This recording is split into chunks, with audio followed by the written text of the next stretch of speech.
Welcome back sa ating weekend charting part 1. So, part 1 ng ating stock request is nandito sa ating Facebook group. So, yan. Kung hindi pa kayo member ng ating Facebook group, just click the description, lalabas ang link, and then join para makapasok kayo sa ating group at makapag-vote sa ating poll.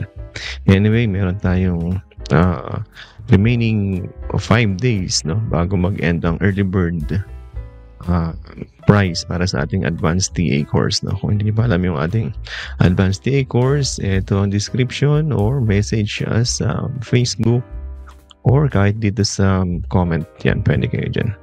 Click nyo lang yan at ito ang ating advanced technical trading course. Pwede sa crypto, pwede sa forex, pwede sa equities at kahit sa since universal naman yan. Okay, so last 5 days, pero dahil 22 hours na yan, so last 4 days na lang sa ating early bird price. So yan, magpa-reserve na rin kayo dahil paubos na yung ating slot. Okay, so ito na yung mga stock request part 1. ACMBT, Globe, TEL, SMPH. Yan, part 2, Monde Ali, RC, RURC, at Converge. Okay, una is AC. Okay, check na natin si AC. Hindi ito. Dito tayo sa Philippines, AC. Yun, nag-correct na. Nag-correct si AC. Pero ito yung ating gusto, Kaya may guhit na tayo dyan, Pwedeng dyan bumili. Or dito. So, abangan nyo ng konti pa. 552 hanggang 540. So, yan talaga yung ating sinasabing possible mag-correct last week. At yun na nga, nag-correct na nga. Ayun. Pwede rin naman dito sa may level na yan. So, mukhang pwede na. So, ngayong linggo, abangan nyo pa. Baka magbigay hanggang 540. Ayun. Correction lang. Hindi totally change ng trend. Actually, sideways yan. So, pwede mong abangan sa mga support level. Earnings is 2% lang ang Q1. Kaya yan, nag-correct kasi mababa ang earnings. 2%. Ang expected dyan is 4%. Pero dahil Q1 pa lang is 2% na, yun, nag-correct muna. Pero hindi naman masyadong malayo. At saka Q1 pa lang. So, marami pang chance yan na makabawi. Yun lang. So, range trade for now. Kung mabibili mo yan dyan sa 550. Yan. 540, 550. 11% range din. Okay din. Medyo matagal lang. Pero safe na safe ang range trade dyan. Yun. All buys pa din. 53% upside. 857 yun. Okay lang. Okay lahat. Normal range trade lang. Yun. So, next tayo. Next natin is si MBT. MBT, parang umakyat yata to. Okay, umakyat nga at nag-correct. Ang next na payment niya is by September 150. Maliit na yun, Maliit na. So, ito yung dati nating chart. Yun, range lang pero nag-breakout. So, lilipat yan dyan. Okay. Magre-range ulit siya this week at iti-test itong support na to 75. So kung na-iyon kayo ni MBT, pwede yung itry dito sa 75. May momentum na yan. Ayun yun pa normal na correction lang. Okay, breakout din sa trend at sa sideways trend at sa down short term downtrend. Ayun, may net foreign buying din. So hopefully chart wise is good si MBT. Yun. Check natin. Earnings 2%, 2.61. MBT, ganun din ang baba ng earnings niya. Pero ang problema pala dito, 4% na lang yung hindi, 8% na lang yung upside mo. Target mo kasi dyan is 84. Ayun, lapit na. Pero kung mabibili dito sa 75, yun, may 12% pa. So, medyo dikit sa kanyang fair value. Okay, 84 na lang. Yun lang. Medyo limited upside na.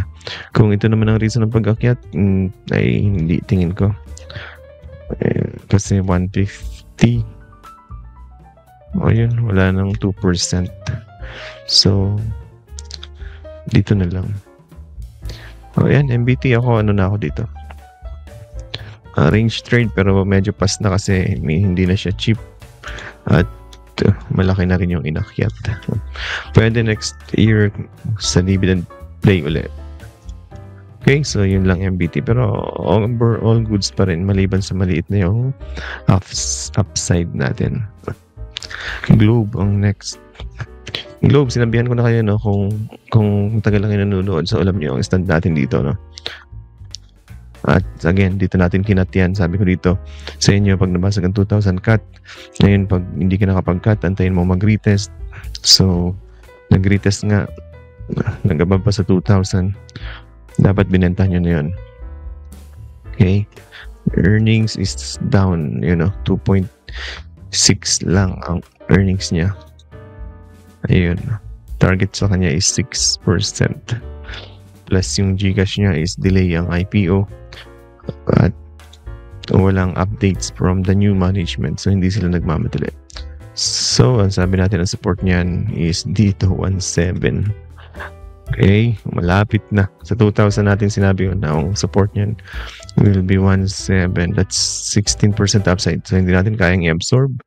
Kaya, kinat na sa 2,000. Pero maraming kinita dahil nakailang range trade din naman. 3 range trade halimbawa na 5% or 3. So, that's 9. Isang cut na 3. So, in the end, positive ka dapat, no? Kung sinunod ang play. Malapit na rin naman sa support. So, may bounce uli yan. Kung naipit pa kayo, antayin nyo tumama dyan and then bounce uli yan. Siguro dito lang. Mga 1939 ang bounce niyan. Tapos, baba ulit. Okay? Goods naman to, kaya lang nawala yung kanyang catalyst. Okay? May support pa rin yan dito sa 1.8 as yung whole number support. Yun. So, yun talaga ang support niyan. 1.8 bago technical bounce. And then, dito mag-stabilize yan sa 1.7. Maliit ang dips, hindi sapat para umakyat. Ayun, Globe. All buys pa rin, pero medyo long term na yan. Mahalayo ang pair value, so pwedeng mag-accumulate sa 1.7. 5% dips, so okay naman lahat. So that's all for Globe. Next is Tel. Mahina ng mga telco, no? Globe, Tel, Converge. Malakas yata Converge. Ayun, ito, nandito ang play, si Tel neutral, no? Si Globe weak, si Tel neutral, si Converge is bullish. So, for Tel, mukhang nagko-correct. Pero may major support naman sa 1-50. Ayun. So, tingnan natin. Mukhang dyan siya mag-create ng new. Yun. Pag ganun. So, pag nag-hold yan dito sa 1-50, next target niyan is ito ulit. Ayan. And then, kung mabibili mo yan sa 1-50, 1-40, meron kang 12%. Tapos, head and shoulder na. Hindi muna natin susukatin yung head and shoulder. Baka maudlot, no? Hindi pa siya uptrend. Wala pa rin momentum. Buyers, neutral. Okay, so yun lang for Tel. Ang maganda lang sa Tel, earnings niya is -8. Kaya pala. -8 Q1. Target is 3. Mababa talaga ang kanilang target. Converge yung malaki. Si Globe 6 lang ang target. Si Converge 17. Si Tel mababa talaga. So, kaya leader si Converge. Tsaka natin Converge. 18 ang Q1. Oh, yun, above estimates. Kaya mas may momentum ang chart, no? Oh, balik tayo kay TEL dahil yun ang ating channel chart. Oh, yan. Dapat Q2 umayos, no? Ang maganda lang kay TEL is 8% ang yield niya. At ang upside mo is 38%. Yun. 1,744 ang target price. 3% ang target. Ang binigay is just -8. Kaya, pahinga muna.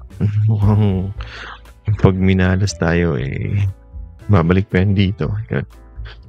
Yan ang possible. Then, tsaka mag-double bottom, tsaka mag-range. Mukhang, halin man sa dalawa, no? Either situation A or situation B. Ayun. Pero mukha namang walang reason para bumalik sa 1-1. Nga lang, wala rin reason para bumalik sa 1-6 sa ngayon. Pero ang target niya is 1-7. Okay, so chill muna. PLDT. Next is SMPH. SMPH, ito nagpakita to ng strong movement this week. You know, breakout dito. Breakout din doon. Nag-retest doon lang. Tapos X-date, you know, sa X-date pa siya naging green. So, maraming demand. At kumakapal yung volume. Ibig sabihin may momentum na. Wala pa lang ang buyers. Pero locals nandiyan na. Ayun, ganda ng chart. Correction. Ayaw po mag-correct. At hindi po overstretch. So, tingin ko may chance yan na mag-rally pa pataas. At yan. Yan ang resistance. So, malaki-laki pa, no? Dun. So, yan. 5% pa. Pero kung dito ka bumili sa X-date, may 10% ka. At pwede yan mag-breakout syempre. Bangga-bangga. And then, also breakout. Ayun. Resistance. Retest. Iyon. Ganun. Bakit ganun? Tingnan natin ang annual. 11% ang actual. 10% ang binigay. So, above estimates. Teka, nagkamali ata tayo. Globe. Okay. 11% ang target. Ang binigay niya sa actual. Hindi, mali. Ang target is 8. Ang binigay niya sa actual is 11. Yan. So, si Globe. Balikan natin si Globe. Mali yata ako. Si Globe. 2% ng actual. Ang target is 6. So, delay talaga. Titel. -8. O, tama pala tayo. Titel, -8. Pero 3% yung target. So, weak talaga. Ayun. So, nakita nyo, yung earnings na above consensus, yun ang malakas. Like SMPH. So, malaki talaga ang factor ng SMPH. So, part yun, no, ng mga tinuturo natin sa ating course. Ayun. Kaya, mag-enroll na para gumaling. Hindi lang yan ang matutunan, no? Marami pa. Yan. SMPH, all buys 2%, 49% upside, 37 ang fair value. Okay. Next, SMPH. Wala na pala. Tapos na sa part 1. Kita-kits part 2. Ito naman, Monday Ali. RC, RURC, Converge. Ayun pala si Converge. So, yun lang. Part 2, kita-kits, no? Don't forget to share this video sa mga communities, friends nyo. And if you want to join our Discord ng YouTube subscriber, click the join here, subscribe sa YouTube.